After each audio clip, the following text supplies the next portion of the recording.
ಪಾಕಿಸ್ತಾನ್ ಜಿಂದಾಬಾದ್ ಎಂದು ಕೂಗಿಲ್ಲ ಅಂದ್ಮೇಲೆ ಮತ್ಯಾಕೆ FSL report? ಇವರಿಗೆಲ್ಲರಿಗೂ ಕಿವಿ ಇಲ್ವಾ, ಕಣ್ಣು ಇಲ್ವಾ ಎಂದು ಮಾಜಿ ಸಚಿವ ಕೆಎಸ್ ಈಶ್ವರಪ್ಪ ಪ್ರಶ್ನೆ ಮಾಡಿದ್ದಾರೆ. ಮಾಧ್ಯಮ ಪ್ರತಿನಿಧಿಗಳ ಜೊತೆ ಮಾತನಾಡಿದ ಅವರು, ರಾಷ್ಟ್ರದ್ರೋಹಿಗಳ ಪರವಾಗಿ ಸರ್ಕಾರವೇ ನಿಂತಿದೆ ಎಂದರು. ಇಷ್ಟೇನೆ,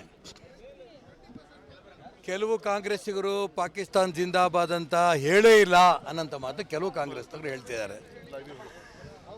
ಅದರಲ್ಲಿ ಡಿ.ಕೆ. ಶಿವಕುಮಾರ್ ಏನು ಗೂಂಡಾ ರೂಪದಲ್ಲೇ ಹೇಳ್ತಾ ಇದ್ದಾರೆ. ಯಾವ ಕಾರಣಕ್ಕೂ ನಾವು ಬಗ್ಗದಿಲ್ಲ, ತಗ್ಗದಿಲ್ಲ, ಯಾವ ಕಾರಣಕ್ಕೂ ಅಲ್ಲಿ ಪಾಕಿಸ್ತಾನ್ ಜಿಂದಾಬಾದ್ ಅಂತ ಕೂಗೇ ಇಲ್ಲ ಅನ್ನೋಂಥ ಮಾತನ್ನು ಅವ್ರು ಹೇಳ್ತಾರೆ. ಮತ್ತು ಯಾಕೆ ಎಫ್.ಎಸ್.ಎಲ್ ರಿಪೋರ್ಟ್ಗೆ ಕೇಳಕ್ಕೆ ಹೊಟ್ಟಿದ್ದೀರಿ?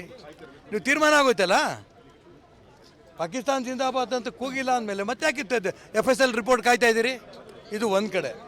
ಮತ್ತೊಂದು ಕಡೆ ಪರಮೇಶ್ವರ್ ಅವರು ಎಫ್.ಎಸ್.ಎಲ್ ರಿಪೋರ್ಟ್ ಬಂದ ಮೇಲೆ ಸಂಬಂಧಪಟ್ಟ ವ್ಯಕ್ತಿಗಳ ಬಗ್ಗೆ, ಅದೇ ರೀತಿ ಮುಖ್ಯಮಂತ್ರಿ ಸಿದ್ದರಾಮಯ್ಯನವರು ಕೂಡ ಆ ರೀತಿ ಘೋಷಣೆ ಕೂಗಿದ್ದರೆ ಕ್ರಮ ತಗೋತೀವಿ ಅಂದರೆ ರಾಜ್ಯ ಸರ್ಕಾರ ಈ ಒಂದು ವಿಚಾರದಲ್ಲಿ ಸಂಪೂರ್ಣವಾಗಿ ವಿಫಲ ಆಗಿದೆ.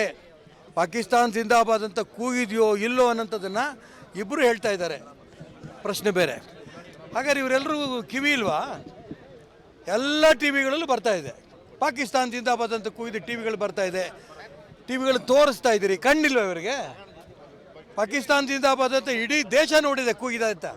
ಆ ಕೂಗಿರೋಂಥ ವ್ಯಕ್ತಿ ಯಾರು ಅನ್ನೋದು ನಿಮಗೆ ಗೊತ್ತಿಲ್ವಾ? ಕೇಸ್ ಅಂತ ಹಾಕಿದ್ದೀರಿ ಅಂತಂತೀರಿ. ಯಾರ ಮೇಲೆ ಕೇಸ್ ಹಾಕಿದ್ದೀರಿ? ಯಾರು ರೀತಿ ಪಾಕಿಸ್ತಾನ್ ಜಿಂದಾಬಾದ್ ಅಂತ ಕೂಗಿದಾರೋ ಅವರು ನಿಮ್ಮ ಸರ್ಕಾರ ಬದುಕಿದ್ರೆ ತಕ್ಷಣ ಅವ್ರು ಅರೆಸ್ಟ್ ಮಾಡಿ ಅವ್ರ ಬಗ್ಗೆ ಕ್ರಮ ಕೈಗೊಳ್ಳಿ. ರಾಜ್ಯಪಾಲರ ಹತ್ರ ಹೋಗೋದು ಇವೆಲ್ಲ ಪದ್ಧತಿಗಳು, ನಾನು ಇಲ್ಲ ಅಂತಿಲ್ಲ. ನಮ್ಮ ಪಕ್ಷ ಏನೇನು ಮಾಡಬೇಕು, ನಮ್ಮ ರಾಜ್ಯಾಧ್ಯಕ್ಷರು ಹೆಂಗೆ ಹೇಳಿರೋ ಅದ್ರ ಪ್ರಕಾರ ಇಡೀ ಕರ್ನಾಟಕ ರಾಜ್ಯದಲ್ಲಿ ನೆನ್ನೆ ಪ್ರತಿಭಟನೆ ಮಾಡಿದ್ದೇವೆ.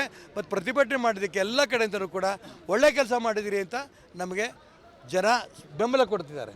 ಈಗ ಅದಕ್ಕೋಸ್ಕರ ಒಬ್ಬ ಕಾಂಗ್ರೆಸ್ಸಿಗರು ಕೂಡ ಇದು ಪಾಕಿಸ್ತಾನ್ ಜಿಂದಾಬಾದ್ ಅಂತ ಕೂಗಿದ್ದು ತಪ್ಪಿದೆ ಒಬ್ಬರು ಹೇಳಿಲ್ಲ.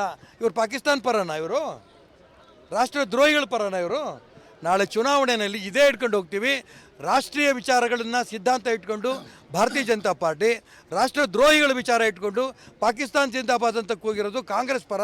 ನೀವು ಯಾರಿಗೆ ಓಟ್ ಕೊಡ್ತೀರೋ ತೀರ್ಮಾನ ಮಾಡಿ ಅಂತ ಹೋಗ್ತೀವಿ ನಾವು.